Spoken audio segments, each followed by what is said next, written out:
I'm a little delayed. We had to go from the floor back to Appropriations Committee, and I just got out of Appropriations. So take a deep breath and welcome to children and seniors. So we are going to reverse order from what your agendas say, and we're going to do House Bill 2632 first, because we have a conferee that is chairing a committee right now. And so we'll pick up with her later. So we'll open the hearing on House Bill 2632, and for that, I'll look at Jesse for an overview.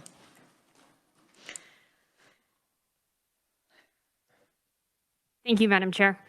Good afternoon, Committee on Children and Seniors. Today, first on the agenda that we're going to have is going to be House Bill 2632. And I just wanted to remind you all that approximately a week ago, there was an informational hearing on a topic related to this bill, and they often referenced a bill or a piece of legislation, and that's what I'm about to go over with you. So House Bill 2632 proposes a program and a process to medically examine a child who is alleged to be a victim of abuse or neglect. So first, when looking at this program, there's a few definitions to have in mind when we talk about the program. So subsection or statute 382202, there are some new subsections in that definition statute, and those definitions would define Child Abuse Medical Resource Center, Child Abuse Review and Evaluation Exam, Child Abuse Review and Evaluation Network, a Child Abuse Review and Evaluation Provider, and a Child Abuse Review and Evaluation Referral. And as you can see, child abuse review and evaluation very neatly, succinctly can just be called care. So when we're talking about a care exam, we're talking about a care provider, a care evaluation.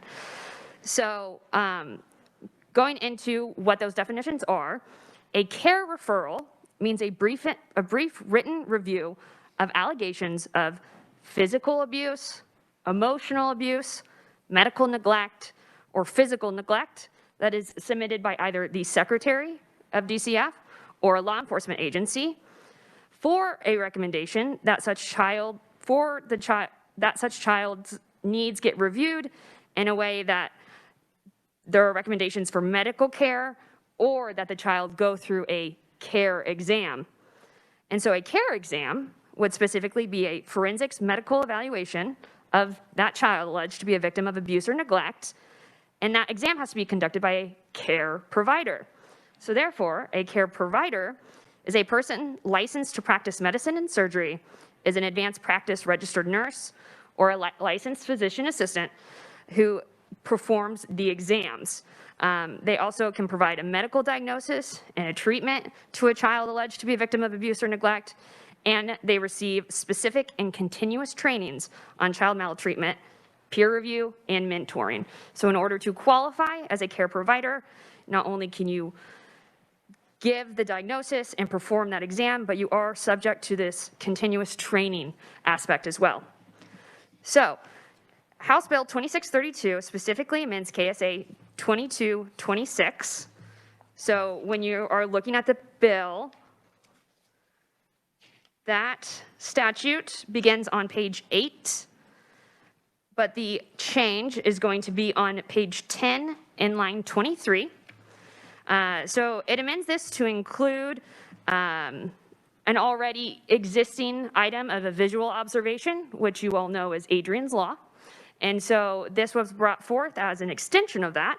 And so it adds a new section for a child abuse review evaluation referral to be made in child abuse investigations. So first, in I-1, it requires that upon assignment by the Secretary of any investigation of physical abuse or physical neglect of a child 5 years or younger, the Secretary of the law enforcement is required to make that care referral. And again, that care referral is the review of the medical needs of the child or the recommendation that that child may go through that exam. So then in section I-2, what it does is it allows the Secretary of the law enforcement agency to make a care referral for a child more than 5 years of age in an investigation of physical abuse, emotional abuse, medical neglect, or physical neglect. So it differentiates child under 5, it is required. Any other child, they may send that on if the secretary or the law enforcement finds a need to do so.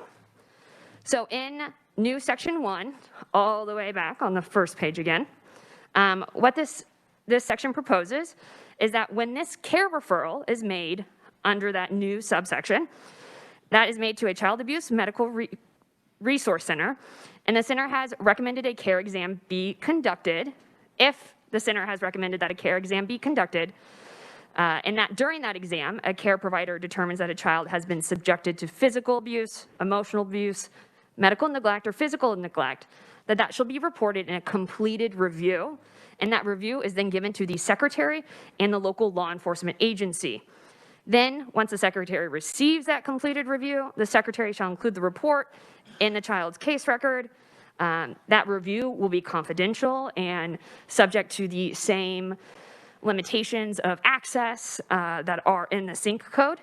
And the new section also outlines opportunities for collaboration and the provision of these services to children who are subject of a care referral or of a care exam.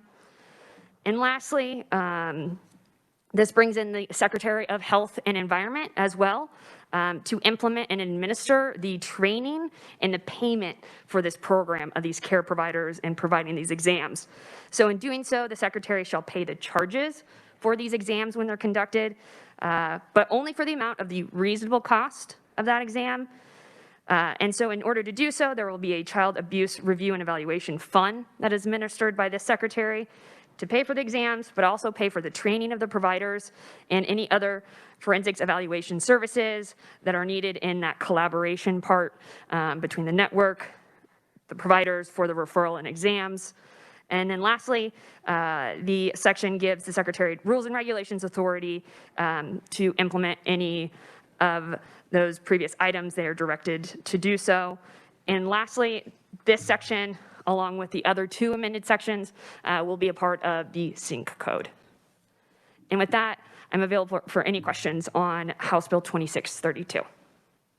Thank you. Thanks for the complete description. Committee, do we have questions for Jesse? Representative Johnson. Thank you, Madam Chair. One of the issues I had is wanting to make sure that our law enforcement investigators also get training. Does the training that you talk about in here, provide training, payment, defining child abuse, does any of that include our law enforcement community? Jesse. Madam Chair, thank you. Representative Johnson, currently the only training that is required in the bill is for providers that conduct the exams. There is not any reference, and the bill is silent as to any required trainings for law enforcement agencies. Second question then would be, would an amendment to include law enforcement personnel be a harm to this, the way this bill is written, or if it would be something that might be beneficial in spreading that training? Thank you, Madam Chair. Representative Johnson, that would be a perfect question for the conferees today that will testify. Okay, thank you very much. Further questions for Jesse? Representative Mosier. Thank you, Madam Chair. Jesse, in the bill brief, you've got care referral and care exam, and I know you said care exams are required for children less than 5. When is a care referral utilized, and how is it done? Yeah. Thank you, Madam Chair. Representative Mosier, thank you for the perfect question, because that allows me an opportunity to clarify. So the care referral, which is the brief written description that is given to a center, and then recommendations on the child's needs are then made, or the child can then be I don't want to use the word referral. Then the child can have a care exam conducted. So the referral is the part that is required. And so when they're 5 years or younger, that referral must happen. But then the next point is whether or not the center suggests certain medical needs or suggests that the child go through a care exam. And so at any point, the care exam itself is not required. Thank you. Thank you for clarifying that. Other questions? Representative Wagoner. Thank you, Madam Chairman. Jesse, on the very last page, on page 10, I'm a little confused. Under the new section I, for children under 5 years of age, it just regards investigations of physical abuse or physical neglect. But in subsection 2, it mentions physical abuse, emotional abuse, medical neglect, or physical neglect. And so why the differential with even the categories? Yeah, thank you, Representative Wagner. Yeah, so that is a very specific differentiation made between those under 5 and those above 5. And the conferees can speak to, you know, the difference in a child under 5 displaying these symptoms or displaying that symptom in regards to that type of abuse or neglect. Further questions? Okay, thanks, Jesse. Okay, we'll jump into the proponents now. I'm seeing 5. If you could limit to 5 minutes, keep us going. We have another hearing today. So first up, I have Kelly Mark with KDHE. Hi, Kelly. Welcome back.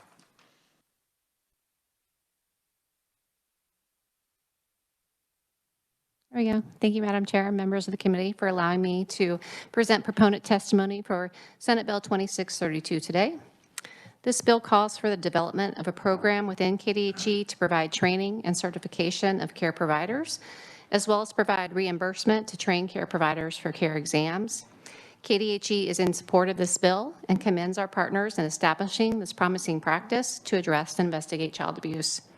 KDHE stands at the ready to develop and implement this program.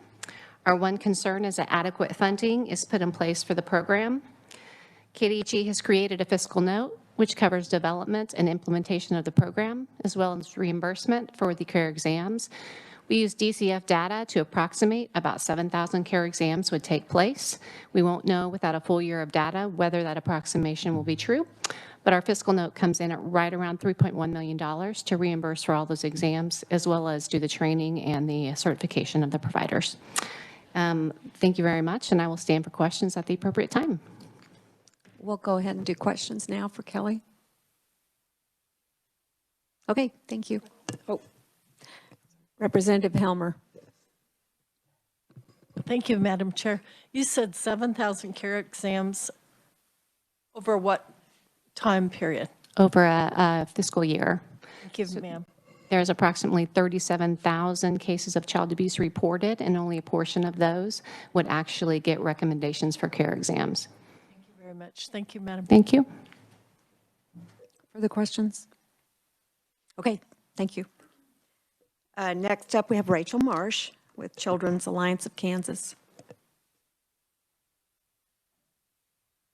Welcome, Rachel. Good afternoon, Madam Chairwoman and members of the committee. My name is Rachel Marsh. I've stood before you before. I represent the Children's Alliance of Kansas, and I just wanted to offer our review of this bill that we have looked it over and see that it would meet an important need. I wanted to share my personal experiences in the field of child welfare when I have had a lack of access to a medical care provider, and being asked in that role of social worker to try to figure out whether this is shaken baby syndrome or an accident is not my role, and I want to encourage this committee to pass a bill that would allow us to have medical professionals who are better trained and better at the ready to make sure that we're protecting kids and making sure that safety is the foremost consideration. That's all I would have on this bill. I would be happy to stand for questions. Are there questions for Rachel? Okay, thank you. Next up, we have Mel Huddleston with KAAP. Welcome, Dr. Huddleston. I'm not a doctor. You're not? I'm the executive director for the. Oh, executive director. I see that now. Thank you. Thank you, Madam Chair. That's right. You were here before. Welcome back. Yes, thank you for having us back. So I do represent the Kansas chapter of the American Academy of Pediatrics, and about 450 pediatrician members across the state who live and care for children in both rural and urban areas. The testimony that we have provided was in partnership with the Kansas Academy of the Family Physicians, And both of our organizations are supportive of House Bill 2632. Our members are excited for the opportunity for training and mentorship by these child abuse pediatricians and the opportunities it will give them to better care for children in their communities who are potentially in unsafe situations. We have requested $500,000 of state general funds for this bill, and that would establish the reimbursement system as well as providing the training for the care certification. We have met with the chairs of the appropriate budget committees and are pursuing inclusion of the $500,000 in KDHE's budget. Funding will not be added unless the bill passes, and therefore, if the policy passes, we expect resolution in omnibus. So thank you for your time and having us here and the opportunity to provide the support for physicians in Kansas. Thank you. Thanks for being here. Any questions, committee? Okay, thanks. I think it helped to have a hearing last week. We got a lot of questions out then. Next up, Dr. Jennifer Hansen.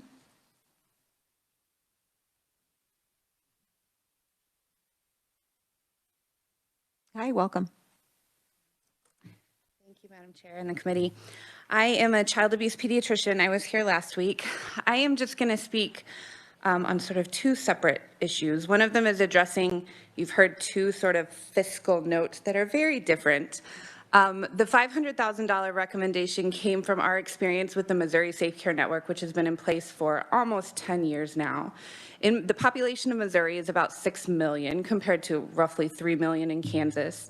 Annually in Missouri, we do about 1,000 of these exams, care exams on children in Missouri. And so in our development of this program, we're cutting that in half to reflect half the population in Kansas. And so came up with an approximation of about 500 care exams that would need reimbursement for the medical providers across the state who do them. The referral system, there would be far more referrals, the written referral part, but that part of the program is quite inexpensive, and so that part doesn't require a specific reimbursement per case. The next thing I just wanted to discuss is that we've been doing a pilot of this program in Johnson and Wyandotte County for 5 months now. During that time, Dr. Killow and I have reviewed the written referrals for about 80 cases. Of those 80, I think we've referred 8 for medical exams, so for care exams, and so again, that sort of reflects our experience in Missouri, where this is a minority that have been referred for actual care exams. But I wanted to share a couple of case examples to sort of illustrate how this program helps. So the first one is a child who a report was made, he was about 18 months, he was a toddler. A report was made by his daycare alleging bruising on his body, and they took pictures, they sent him in with DCF, they sent us this referral including the pictures, and I agreed. It looked like he had bruising on sort of his chest, his abdomen, sort of his lower legs. So we brought him in for an exam, and he actually ended up having a medical condition, and so what we were seeing on his skin was not actually bruising at all. It was a dermatologic or a skin condition that didn't require further evaluation, and so we were able to share that information with DCF so that they could make decisions and ultimately didn't need to do anything else for this family. Another example is a very young infant, about 1 month old, who presented to an urgent care facility in the Kansas City area with bruising on her leg. She had patterned bruising that ultimately, when we reviewed this case, it was in the pattern of a forceful or abusive grabbing or squeezing of her leg. The provider there did not recognize that this was an abusive injury. She recognized that it was bruising, but felt that it was just sort of normal bruising for this baby, and so nothing else was done. There was no hotline report made, nothing happened. A different person, I don't know who, ultimately a hotline was made to DCF. They referred this case to us, and when we reviewed it, we said, oh, this is a big problem. And we're able to get this baby back in so that they could have the rest of their medical evaluation, including looking for other injuries with x-rays, looking at her head, looking for medical problems like a bleeding disorder that could contribute to causing bruising. So she was able to get the full evaluation as the direct result of this program, because we would never have seen this child otherwise. Lastly, there was a toddler who was referred to DCF for bruising on her bottom. She told DCF, the child, that she had been spanked, and that's what caused her injury. Her caregivers told DCF that she slipped and fell on the ice on some steps and landed on the steps, and that was the cause of the bruising on her bottom. So we referred her in to be seen by us so that we could look at the bruising and offer an opinion. She ended up having bruising that was of a very specific pattern that was diagnostic of violent spanking. And so we were able to get that information to DCF to improve their decision making, because they were sort of in this position where they had a very young child saying she was spanked and an adult saying, no, she slipped on the ice. And like others have already testified, they are social workers, and it is not in their training to be able to make those decisions and decide which is correct.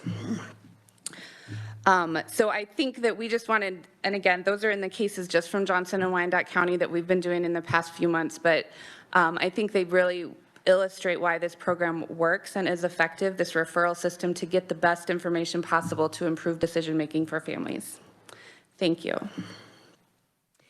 Thank you. I think I'm going to hold questions now to hear from both of our physicians first, and then we'll ask questions. So let's see, Dr. Emily Killow. Rhymes with pillow. We're on it. Welcome back. Thank you so much for having me, Madam Chairman. I'm glad to be back today.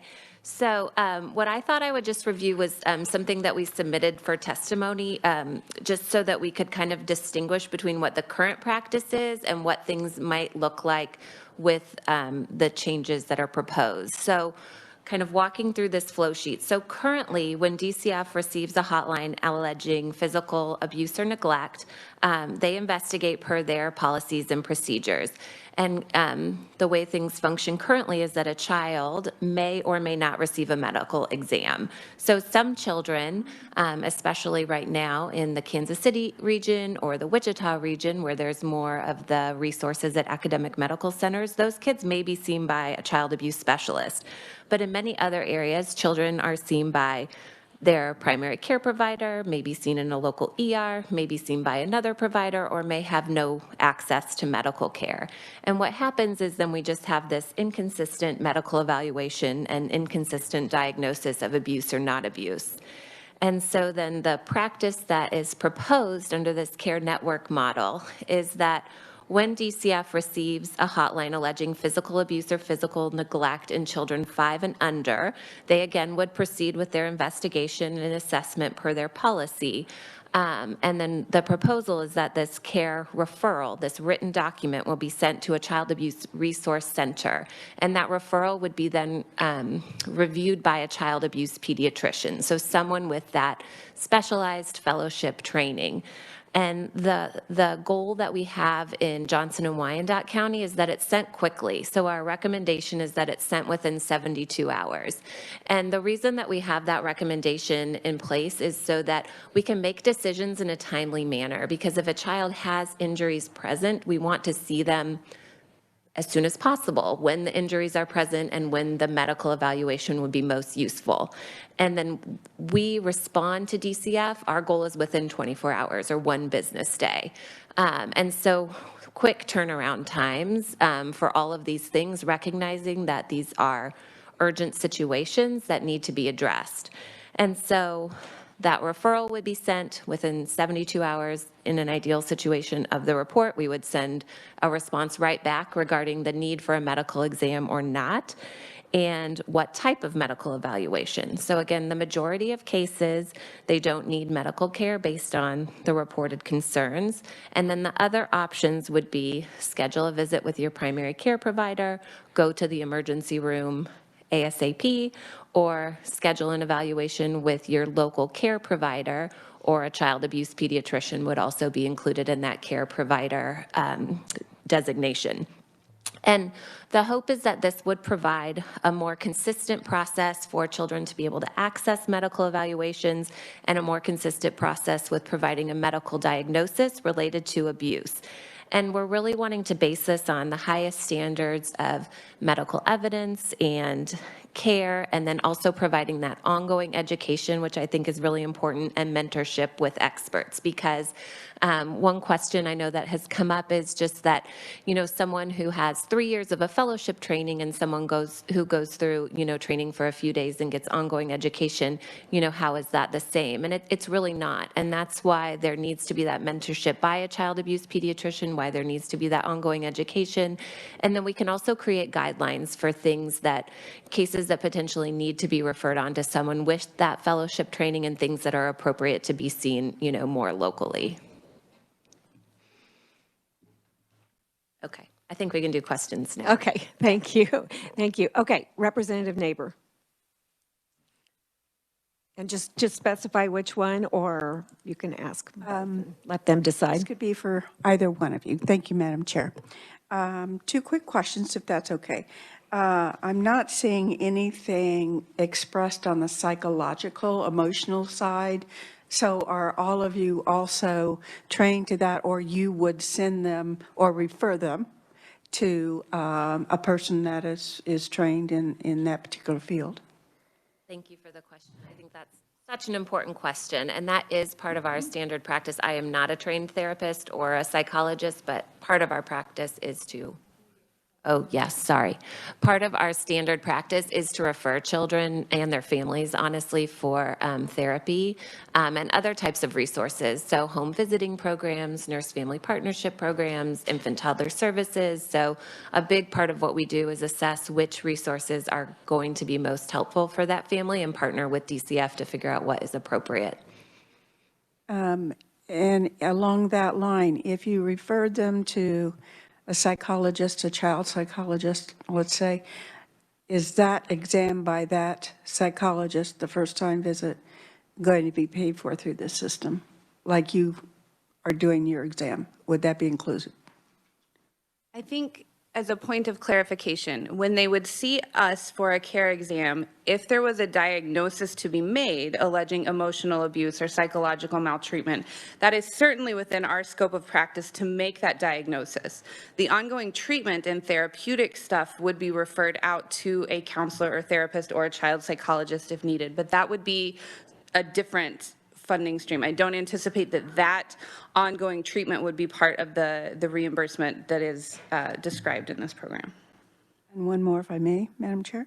I know Representative Johnson brought up a very good question about police training in this, because oftentimes they're the ones going to a home. And is there any plan to incorporate some training for police? Because I think when a policeman comes in and you have small children, it's kind of that look of awe, the guns, the badges, and all the things that they're carrying. So there's a way to approach a child so they're not afraid or feel threatened. And I think that kind of training to go along with someone who has suffered this might be advantageous for an officer going into that setting. So is there a plan for that, possibly? So in this proposed program, no. This is specifically medical training. That being said, we and our colleagues in Wichita and at child advocacy centers across the state are involved in training non-medical. So DCF training, law enforcement training. I do training every year with new recruits at KBI. We do training at local law enforcement agencies. So we are fully on board and absolutely agree with the need for training here. It was not included in this program as something that would be like uniformly rolled out, although I don't think we have opposition to that. Thank you, Madam Chair. Thank you, ladies. Representative Helmer. There are a lot of children that are sent to counselors that are abused, and there are marks found. And so the present protocol is that if there's a mark found, then a police officer is usually called, and then a parent is called, and it's investigated, that type. And so it's determined if that child needs to go to the hospital, and I could go on further, but you're probably familiar with everything. And so if the child is really injured, it gets medical care. But the parent is also aware of it also. So I don't see anything that the parent's included in this or that education is included in this, the school district. And so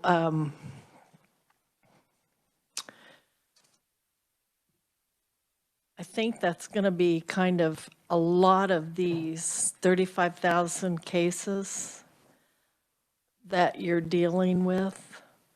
And so I was just kind of trying to think out because, and I'm not questioning it, I'm just saying that you're going to have to prepare for something like that because there's an awful lot of those cases that come up in the school district. So, well, I'm asking, have you prepared for that? And do you have a protocol for that?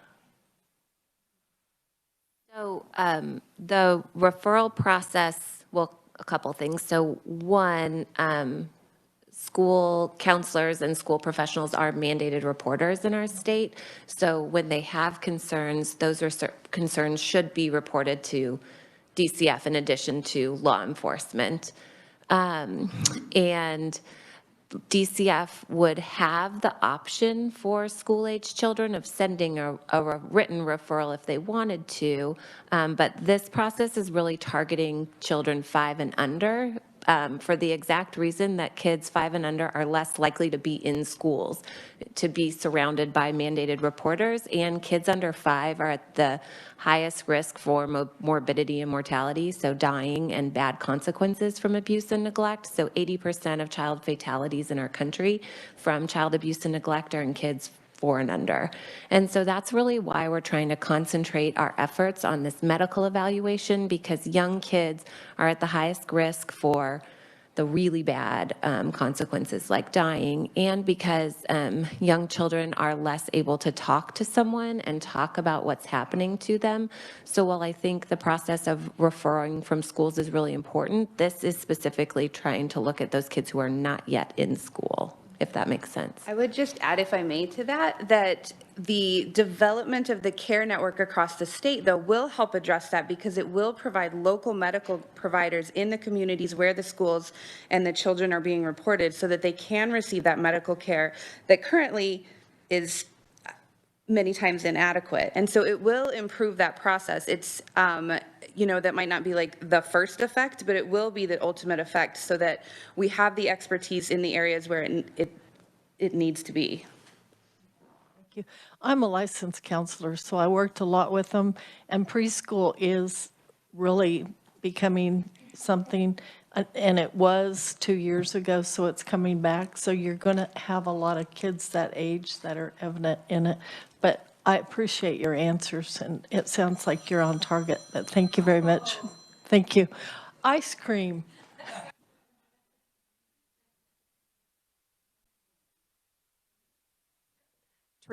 Treats on Representative Thompson.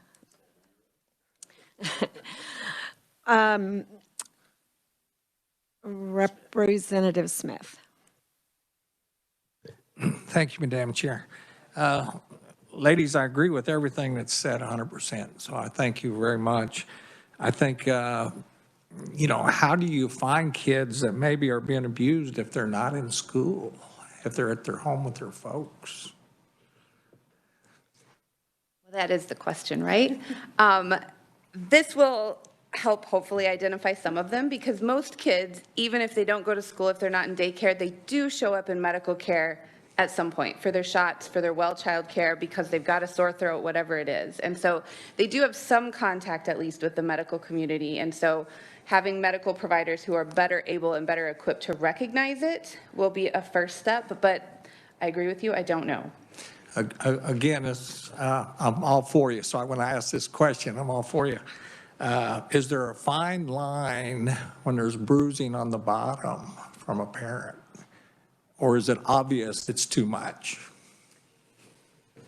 So I think it's a really tricky question. So I feel like my role as a pediatrician is to provide a medical diagnosis, but it's really important that I'm not making a legal determination, right? And I'm not making a judgment on that family. I'm providing medical information based on what I see. And our medical definition of physical abuse would include things that the general public, still accepts that spanking is a reasonable, approach to discipline a child. I, as a pediatrician, would disagree with that based on my knowledge of child development and their mental and physical effects from things like that. But again, the question becomes what to do with that information, and that's where DCF is really the experts in terms of what resources that family needs, what education that family needs, what support that family might need. So when I have a child who has, bruising from something like spanking or being hit, and I've done my full evaluation and that's my opinion, I may diagnose physical abuse based on those things, but again, it's not making that legal determination. That would be for a whole nother system to sort out, if that makes sense. Makes sense. Thank you. Yep. And then one more question, if I could. It was brought up by Ms. Marsh, shaking. I mean, what symptoms does it show that, the shaking that, a kid's being abused? So when kids have abusive head trauma, or what is commonly known as shaken baby syndrome, they typically have injury to their brain that frequently includes bleeding around the surface of the brain and bleeding in the eyes.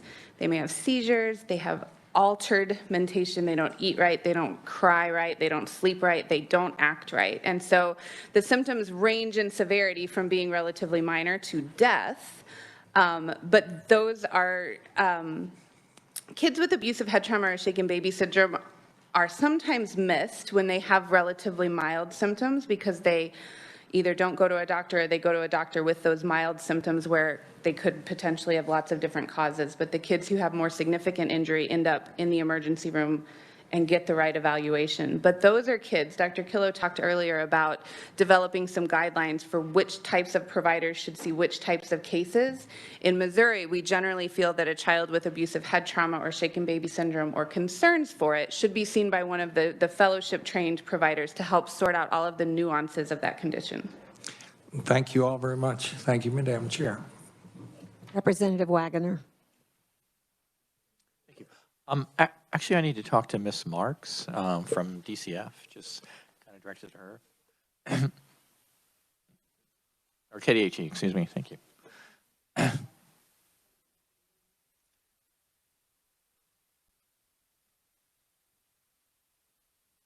Thank you, Madam Chair. Kelly Mark from KDHE. Yes, Kelly, thank you for coming.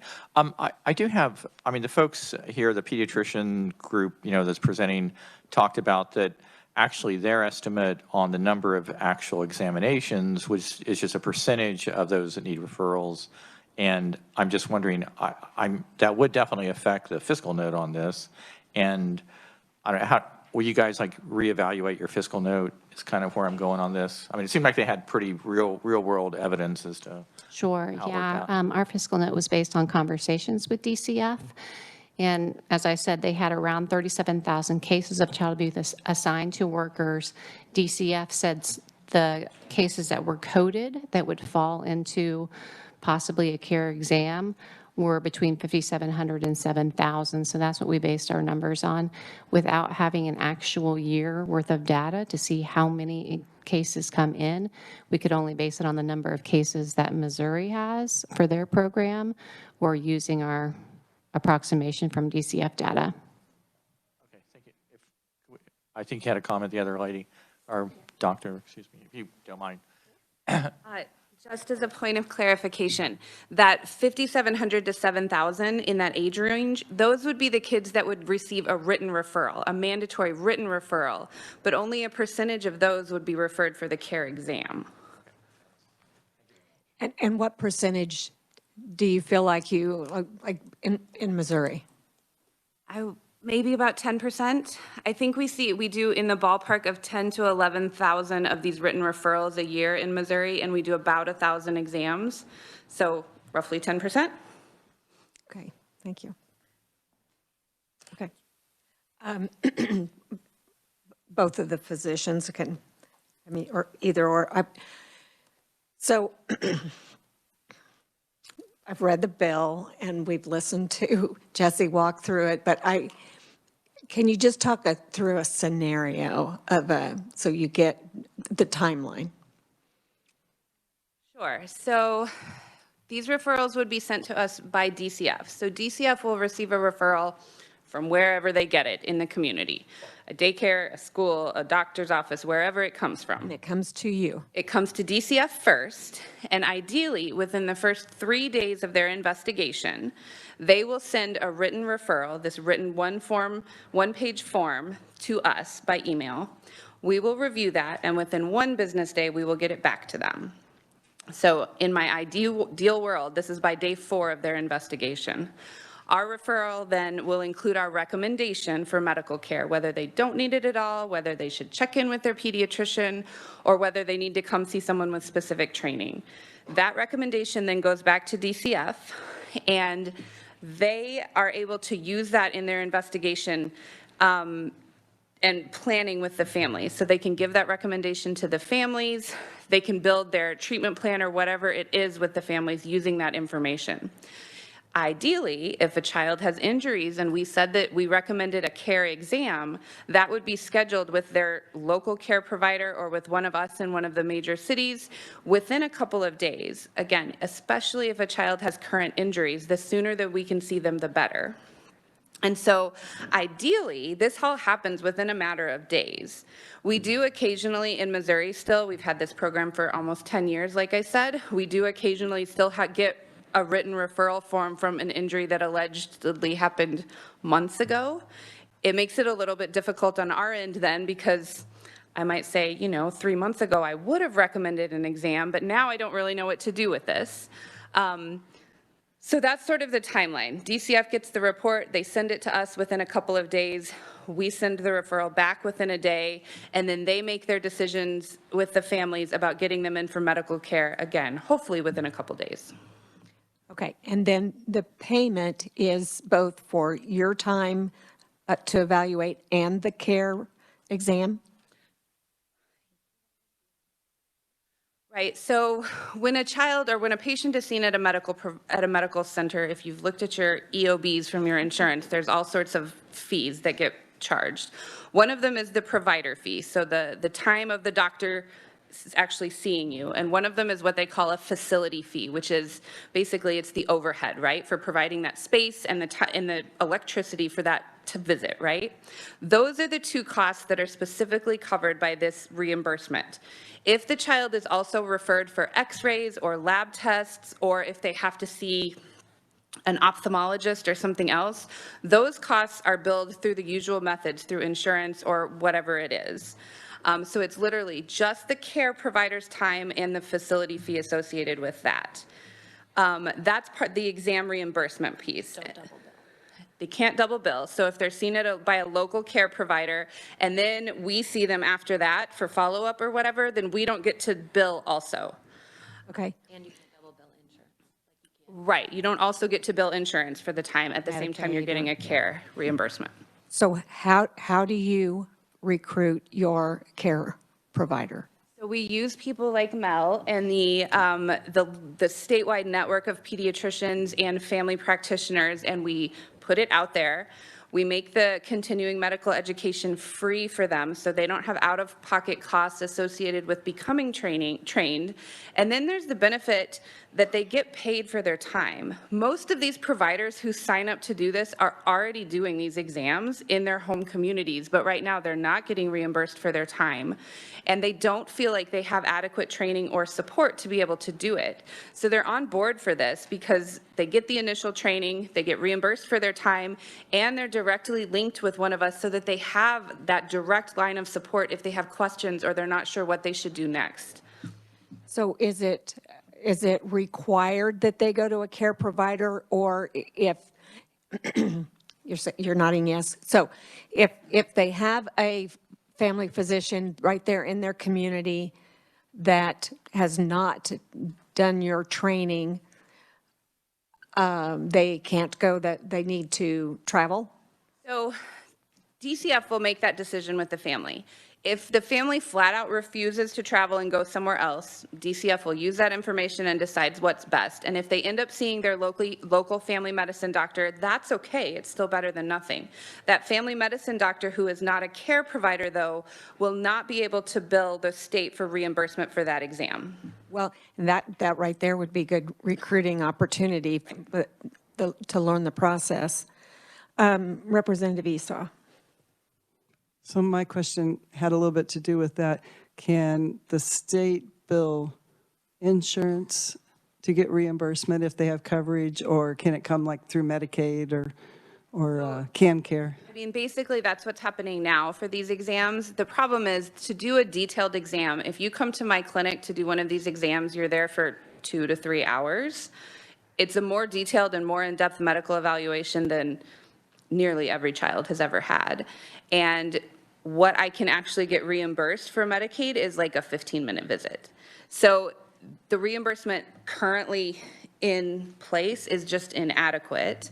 But the answer would be no. This would be in place of billing Medicaid for that.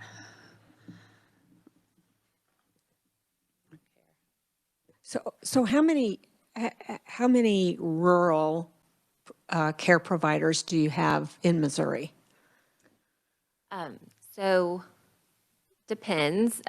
We have over 50 and less than 80. So somewhere in that range. It kind of is changing on a fairly regular basis, but I would say around 60 to 70 is a pretty accurate number in Missouri. And we've created a lot of resources for Child Protective Services in Missouri, including a website about how to figure out who is in your area, who is, we call it a safe care provider in Missouri, but so who is that provider in Missouri? So we have maps, we have resources. We really encourage collaboration within that community between law enforcement and Child Protective Services and the medical team and the child advocacy centers. So sort of looking at that kind of multifaceted approach to child abuse investigations and that cooperative aspects. We've created ways that they can figure out who to access in their area. A lot of our medical providers are connected with child advocacy centers in Missouri.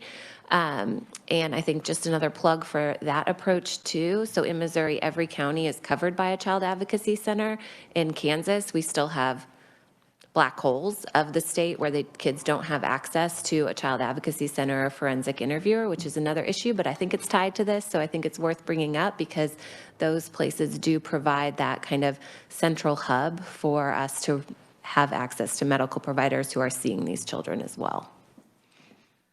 A couple of years ago, we looked at the map of Missouri of where safe care providers were. And again, it's sort of, we have some that join and some that drop out and some join and drop out. So it's fluid. But when we looked at it, I think it was like 90% of the state had a safe care provider within less than an hour's drive of their home. So an hour is still not ideal, but it's certainly better than 5 hours, right? Yeah. We do targeted recruitment. So if there's an area of the state where there's no one, then we will look to see if we can find interest in that area using networks like the American Academy of Pediatrics and Family Physicians. Great. Well, this first came up in our Child Welfare Oversight Committee it came out as a recommendation and it was discussed. And my concern, being from a rural area, from north central Kansas, my concern right off the bat was that we don't have enough providers. And I've worked with Foundation and trying to educate physicians on doing learning the impact, the concussion protocol, and trying to get them to take that training just one day, a few hours, and learn how to read it was just so difficult to get them to take the time to do that. And my husband's one of them, and I couldn't get him to do it. I had to have one of his partners get trained. So that's what my concern is that part of it. I absolutely see the need, and Kansas is geographically very different than Missouri with the bigger hubs and more of them. And I really have some concern with a child who has some signs of abuse being in a car traveling with their parents who potentially are the culprit. So anyway, those are some things that were on my mind about it.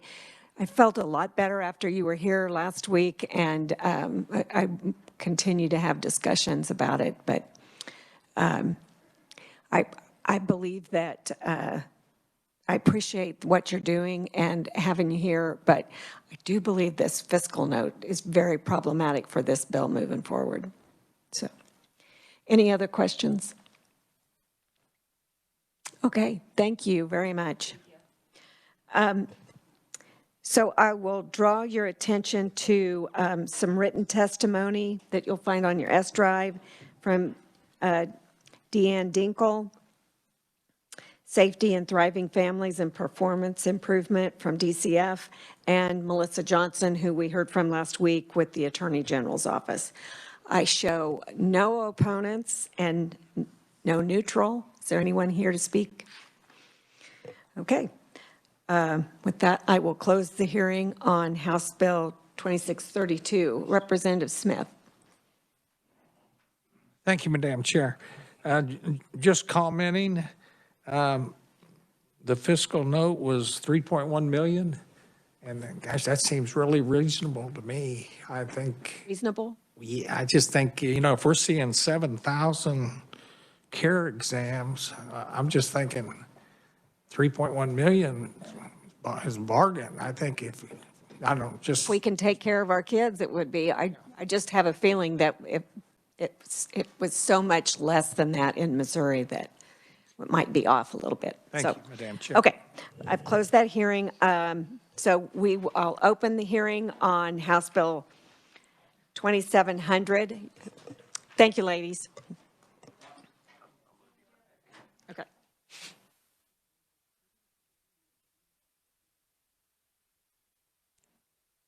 Not the same. Okay, we'll open the hearing on House Bill 2700, and we'll look to Jesse to explain the bill. Hi, good afternoon, committee. Again, 2 hearings in one day. I'm excited about that. So for this second hearing, we have House Bill 2700 or 2700, however you would like to say those numbers. What it does is it amends KSA 382270, which is the statute that authorizes the court to enter an order granting custody of a child for adoption when the parental rights are terminated to a person, to the Secretary of DCF or a corporation. The order grants the Secretary authority in that order to give consent for the legal adoption, of which shall be the only consent required to authorize the court's entry of an order or decree of adoption. So in my current trend of going a little bit out of order, if you on page 1 could look at subsection C, which is line 33, we'll first talk about the assessment that the bill would require. So subsection C would require the department make an individualized assessment before giving the consent that they have the authority to do so already in the statute. And so this assessment would include the child's current relationships with caregivers, relatives, siblings, and others, whether a family can best meet the child's medical, physical, emotional, cultural, or other specific needs, and the child's needs to maintain and strengthen current healthy attachments. So subsection C requires that before, with the authority to consent, that DCF, the person or the corporation, make this assessment. And then in line 24, once that assessment is completed, the assessment would be given to the court by that person, secretary, or corporation that has completed the assessment, and that the court would then make the finding that the assessment has been conducted before they enter an order or a decree of an adoption. I'm available for any questions on that House bill. Okay, thanks, Jesse. Questions for Jesse? Okay, thank you. Okay, we'll start with the proponents. And first up, we have Representative Susan Humphreys, former vice chair of this committee. Yes, I love this committee. So thank you for having me, Chairman, and the rest of the committee. I am happy to be here in front of you. I come to you as a proponent of House Bill 2700. I come to you as a concerned observer of heartbreaking decisions that have been made in adoption proceedings when the science of attachment has not been fully taken into account. As I mentioned, I was the vice chair of the committee. I'm a current member of the Committee on Child Welfare System Oversight. I was also on the 2020 Special Committee on Foster Care Oversight.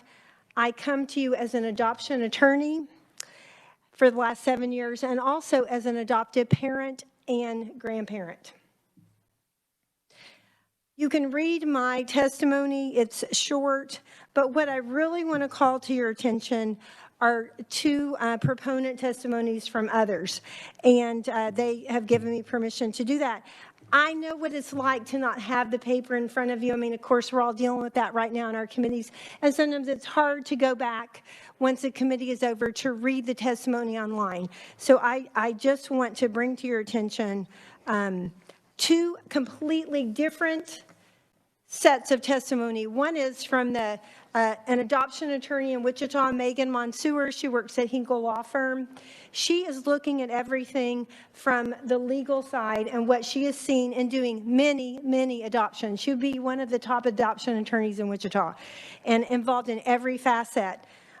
She would say the goal of placing children with relatives, which we all agree is the initial goal, kin first, is what works best. But after a period of time where children have lived in foster care with another family, the goal of only placing children with relatives does not always work out in every circumstance. In her testimony, she says the biological connection outweighs the attachment of the child in decisions, but science has not come to show us that. And we also want evidence-based decisions, and we don't have evidence that shows that attachment should not be taken into consideration in making these decisions where a child would be placed for adoption. So the way things go is a child, for some reason or another, is in foster care. At some point, well, reintegration is always the goal. We want them reintegrated with their families. At some point, in some of the cases, the goal moves to adoption, and the parental rights of the natural parents are terminated. So then the child is ready for adoption. They have lived in a foster home for either a short period of time or a longer period of time. Right now, the caseworkers make the decision in a best interest staffing, and the court actually is the one that decides, but it's recommended by the caseworkers. So what we're suggesting in this bill is that attachment must be taken into consideration in all of this. And I don't know about you all. I'm assuming because you're on this committee, you have gotten testimony from people that are in the trenches in foster care that have told you stories of what has happened. The one that I want to bring to your attention is from the Drahotas. They're from Sabetha. They came and have testified at a committee that your chairman and I are on. And their story is a little boy was placed in their home when he was 2.5 years old. They had him for 3 years. He became attached to their twin daughters. He called them sister. He called the parents mom and dad. The case was moved to adoption. They were chosen as the adoptive family. And then a 19-year-old half-brother appealed the decision. And that 5.5-year-old who had lived with his family for 3 years was taken and given to a 19-year-old half-brother that had other issues with the law, by the way. And that day that happened, he was taken out of their home, crying as they walked down the hallway, and they have not seen him since then. That's maybe the most egregious one. I think we all have heard of other stories where, just we heard in appropriations when even just last month when DCF came and did a report for us, and it was a story of a best interest staffing where a child had lived in a home for 2 years. And they were doing great, and they were moving towards adoption. And then there was a grandmother across state lines that was found. And eventually they did once a month visits and then every 2 weeks. But when they visited, the child would have really extreme behaviors when they came back to the foster family. But for some reason or another, eventually the child was placed with the grandmother that was the parent of the child's parent who the rights have been terminated. So there's all kinds of things that go on. So what this bill simply does is that, it's heartbreaking. And the committee that we're on, the Child Oversight Committee, we recommended to the body that we look at attachment science when we're making these decisions. So this bill is a result of that recommendation in that committee. It's just a pause. It's just a start. You may hear today about some things that we could do to make this better, which I'm fine with. We had to do what we could do, but what this does is it's a pause to take attachment into consideration. Basically 3 things, and this is just in the bill, to take into consideration the child's current relationships and whether a family can best meet the child's needs. And number 3, the child's need to maintain and strengthen current healthy attachment. So it's really taken into consideration currently where they are. And I want to reiterate one last thing before I close, and that is, yes, reintegration is a great thing. Going with kin is a great thing, but there's a time period where once a child has formed attachments with another family, what is in the best interest of the child? That's a legal standard that we often use when deciding decisions about children. And so the best interest of the child, and science shows, evidence-based shows, it is where they have formed an emotional attachment. And this bill helps our system take that into consideration. So I would just urge you to look at House Bill 2700. If you can make it better, I'm not opposed to that at all, and then vote it out of committee, and I'm happy to stand for questions. Thank you. We'll take questions now. Oh, now? Okay. Yeah, we'll do questions now. When you're in court, from your experience, just what's your guess on how often the judge goes with the caseworker's recommendations? My experience, and it's limited, so this is anecdotal, is 100% of the time. So the judge, I've sat through a sync hearing, like a day of sync hearings in Sedgwick County, which would be, maybe 20 cases in the morning, 20 cases at night, or in the afternoon, or even more. The judge does not have time to look into every single situation, so he relies heavily on the caseworkers to ask them what is their opinion about where the child should be placed. Okay, thanks. Question, Representative Neighbor. Thank you, Madam Chair. So in the cases where the children were returned to a family member kinship, but they both had histories, the son, the 19-year-old half-brother, had a history. Did the caseworker not say anything to educate the judge, or how would something like that happen? Because you're putting them in a dangerous situation. Yeah, that's a super sad situation. Apparently what happened, you can read their testimony. Apparently what happened was the DCF made the decision that they would be the adoptive parents, and then the brother appealed.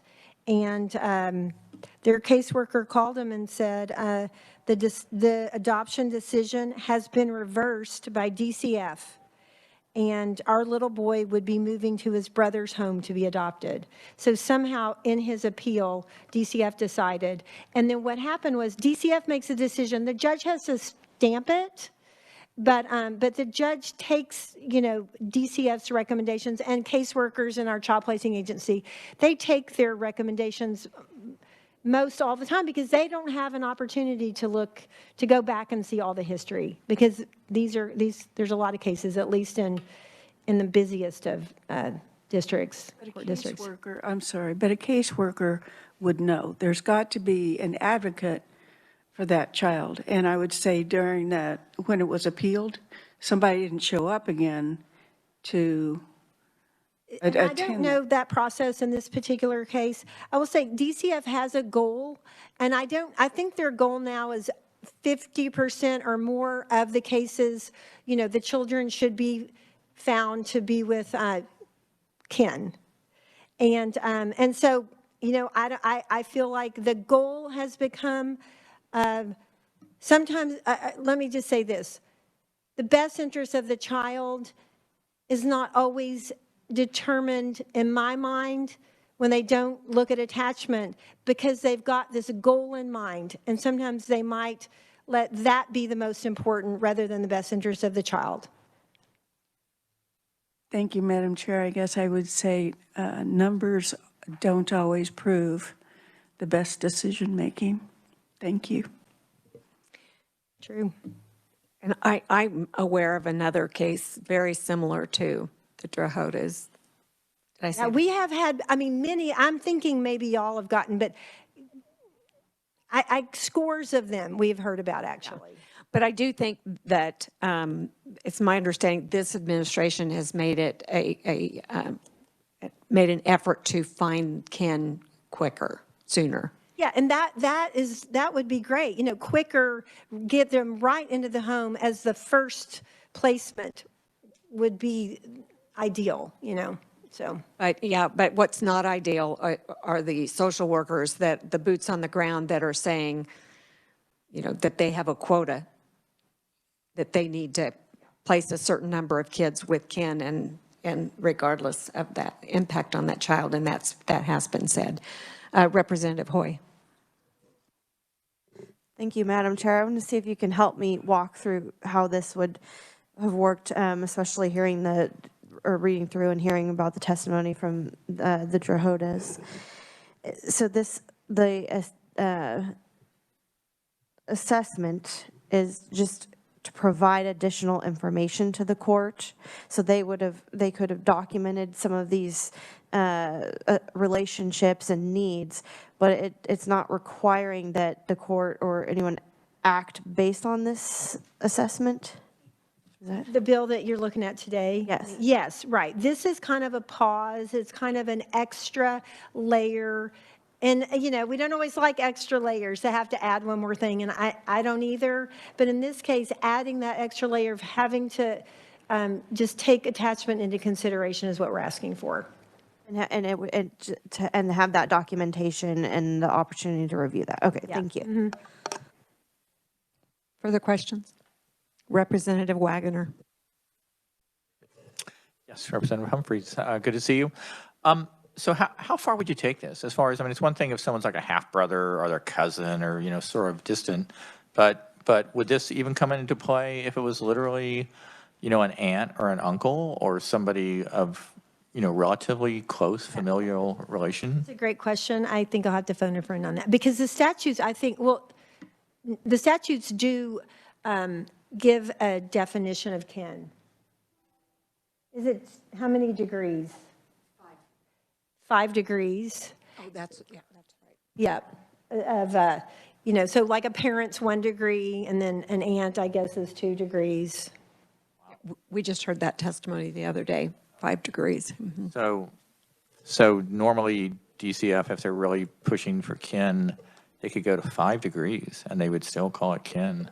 I mean, that's pretty distant relative, but all right. But I think. Representative Helmer. Who is going to be doing this? If the caseworker's doing this assessment, it's not going to work. And I do know of someone recently that is in the middle of something just exactly like this. So this is such a prevalent problem.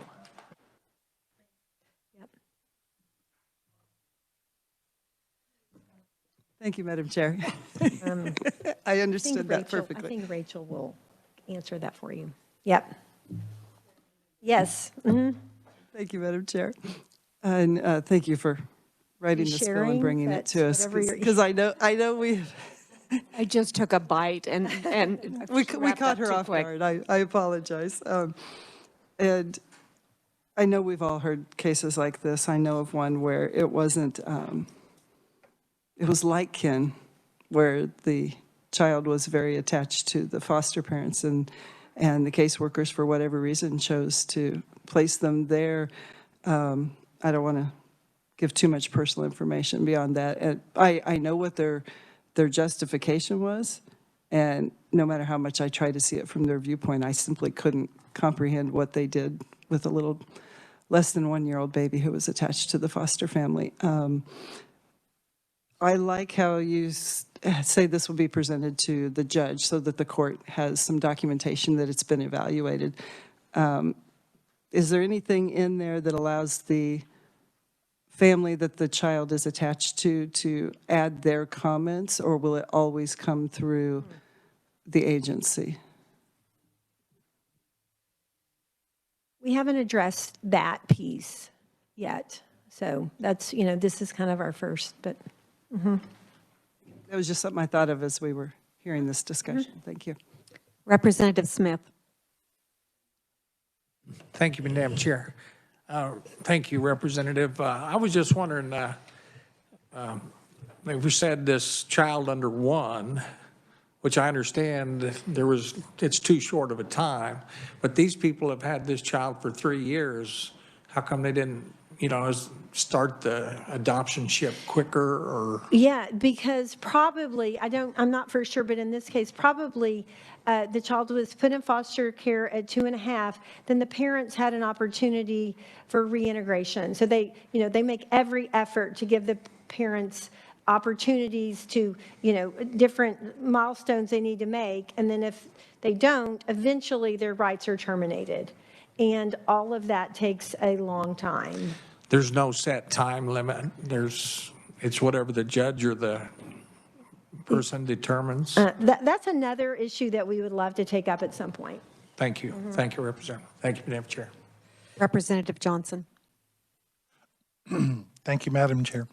Couple questions. One, the guardian ad litem situation in Kansas, who is appointed to serve as a representative for the child, in my experience, at least within the last 10 years, literally do almost nothing on the benefit of the child. Has that been your experience?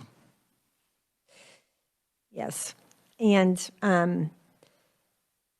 yeah, that's been disappointing. And I would say yes. And this is not news. I have made that known, how I felt about that in several committee meetings, that the guardian ad litem who represents the best interests of the child, they have a lot of cases and they don't, I've never known one to actually meet the child or visit. And so far, I'm not saying there aren't good guardian ad litems in the state. I'm just my little experience. Yeah. Second question, if I may. My case involved a Mr. Briscoe family who were guardian or foster family from the hospital through almost 3 years. The mother gave up the child at birth. Father got out of prison for human trafficking, and eventually they gave him back to the parent after 3 years. The attachment science that you speak of, and I think psychologists can go into the importance of that, knowing how quickly attachments are formed in all biological animals. But clearly those biological attachments within the first 1 and 2 years are crucial. Have you heard any of some of the studies that were done that show the developmental issues and problems, psychological problems for children that are then removed from their formal attachment and thrown into others? Somewhat. There's more research to be done, but I'm an alumni of TCU, and they have a center for the Karen Purvis Center for Attachment Disorder, I think. And so there's definitely science, and I've tried to keep up with that. And then I will just say, on the other hand, I haven't seen a lot of science that says a blood relative is of the utmost importance in a child's well-being and developmental success. So, I'd like to see it on the other side if that's what we're going to push. But in this case, there is science. And yeah, we should dig into it more, but there is science about attachment. Yeah. Thank you very much. We have had some testimony in the child welfare oversight on the guardian ad litem, and there's some good ones. There's one in Salina that's excellent, Yeah, and that I've spoken with, and so there are some, but they're underpaid and they've got way so many cases. too large a caseload. I'm going to have to cut it off there because we all have access to Representative Humphreys. So if you have further questions, but I think we could sit and chat about this for quite a while. Thank you. Next, we'll call on Rachel Marsh to come back. Children's Alliance of Kansas.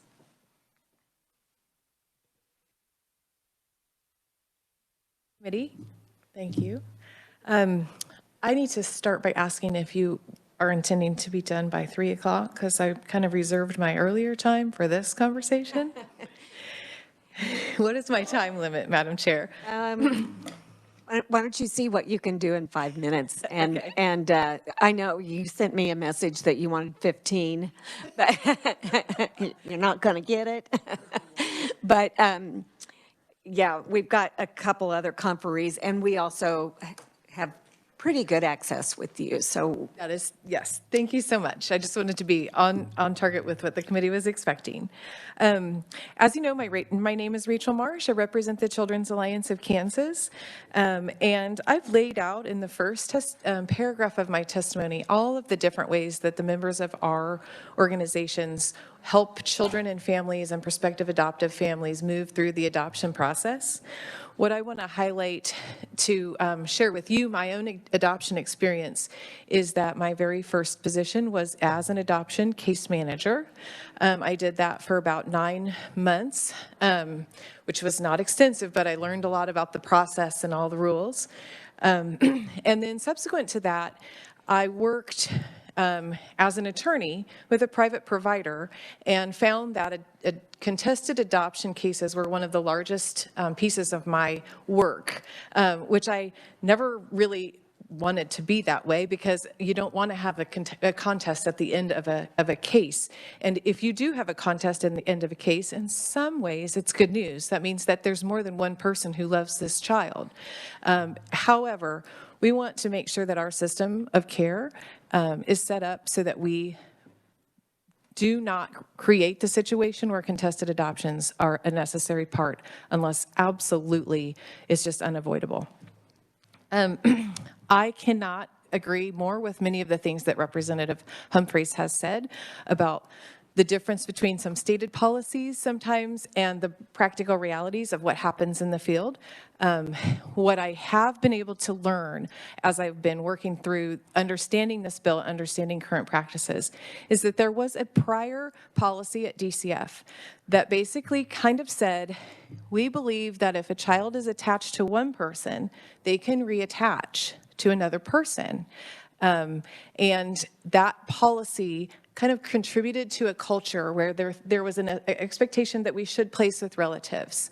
What I need this committee to understand is that that policy has changed, because that is not supported by the evidence. What is supported by the evidence is we need to look at each child individually, look at their attachments, as well as their other needs, their medical needs, their cultural needs, their sibling needs, and whether that's a biological sibling or a foster family sibling. We need to look holistically at that child.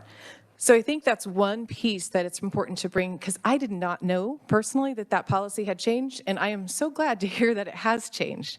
However, what I think that Chairwoman Representative Humphrey is expressing is that just because the policy changed doesn't mean the practice changed. And we want to make sure that we're practicing in a way that children are given those individualized assessments. I can't agree more with the need for DCF to do that. I think it's important that this committee, and I'm so glad it's been one of my issues that tears at my heartstrings for my whole career, that this committee is paying attention to these issues. Whether and to the extent to which DCF is considering attachment and making individualized decisions is a critical issue. When and whether a child is placed in DCF custody at all for purposes of adoption is an important issue when you look at older children in care, and whether we should be terminating their relationships in any case if they're 16 years old, and they're probably going to maintain those relationships in anyway. And finally, what should be the role of the courts, and how do we make sure that we're creating situations where adoptions can happen as smoothly and streamlined as possible without making any rash or unsafe decisions? So I just want to share my appreciation for Representative Humphreys, Megan Mansour, who I agree is a very well, I will just, yes, she is a very well-esteemed attorney. I would call her if I had a legal question myself. And I also want to share, though, that there is a piece of this bill that may not be quite just right for the purpose of what is being sought. And I appreciate the opportunity to potentially work through that in some language. And that the piece is, as you'll see in DCF's written testimony, the vast majority of these cases that do go through are uncontested adoptions. So we don't want to slow down the adoption process by requiring a court hearing every single time an adoption is happening. We want to create a process where if there's a contested adoption, we can have access to the court to ensure that DCF has followed protocol quickly and effectively and efficiently, and that it doesn't end up in month-long or multiple months-long contested hearings with continuances, and foster parents are going through heartbreak and grandparents are going through heartbreak. We want to address this very streamlined and very targeted to those contested adoptions. That's my personal opinion. So what I also want to share is that it's a little bit more difficult than it sounds, because the state of Kansas case law around adoption is a little bit of a mess. We've all kind of learned to navigate and thread a very strange needle where what the law says in the casebook and what the law says from our Court of Appeals and what the policy says from DCF and what federal law says is all a little bit contradictory. In my opinion, the best thing that could come out of this committee is law that says DCF shall make an individualized assessment for each child needs, and that assessment should consider whether the relative is the right choice, and they should consider whether attachment is the right choice. And we don't pick one or the other. We do a holistic evaluation of a child's needs. So what I think the procedural technical challenge that we need to address is, when is that court review? So right now, in the way that HB 2700 is written, that court review would take place for every case before the secretary would have the custody to move forward with adoption. What we want to do is find the place in the statute, and I feel like I lost my bearings because I forgot my statute book. But we need to find the exact right place in the statute to allow for that court review that is closer to the time when DCF will have, I went over time. Closer to the time period when DCF will have actually completed the individualized assessment. I'm wondering if it could honestly be there's a fancy word for it, in-camera court automatic thing. So that we could send a report, and only in situations where there's a contested issue that might be emerging. So I believe that is the general piece that I wanted to share with you. I also want to mention that issue of kinship and blood over bond and relatives, and can we make arbitrary decisions? We absolutely cannot be making arbitrary decisions. That is, again, my personal soapbox. What I would like to ask is for, or just draw out, is that we are moving to a kin state but changing culture and awareness of what, when and where we need to engage with families is at the beginning of the cases. And how we do that needs to be something that we do throughout cases as opposed to at the end of a case when it's then necessary for heartbreak to ensue. We don't have to do it that way, but it will take work and time and culture change. I hope that we can find a solution to make this bill streamlined, very direct, very quickly, and also solve the problems that Representative Humphreys has very helpfully. I thought she did a great job outlining kind of the concern. So I'm happy to stand for questions. Well, thank you. And I'm sorry to rush you. I really do respect your expertise on everything foster care. And so I hate that we have to cut things fairly short. But I was wrong. We do have the rest of the testimonies written only. So we can take a couple questions. Anybody?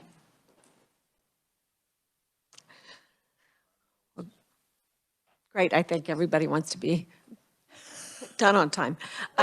Thank you, Rachel. So draw your attention to, there's 5 pieces of, 1, 2, 3, 4. Okay, so you've got 4 that are listed that are proponent. There's 1 listed as opponent, and that's incorrect. That one should be, it should be proponent. But when you look at that in your S file, it will show up as opponent. You can fix that. Well, the miracle worker will take care of that. And then there's neutral testimony. Be sure and go to look at that from DCF. Take a look at the fiscal note. So I'll close the hearing on House Bill 2700. So tomorrow I plan on working bills, and if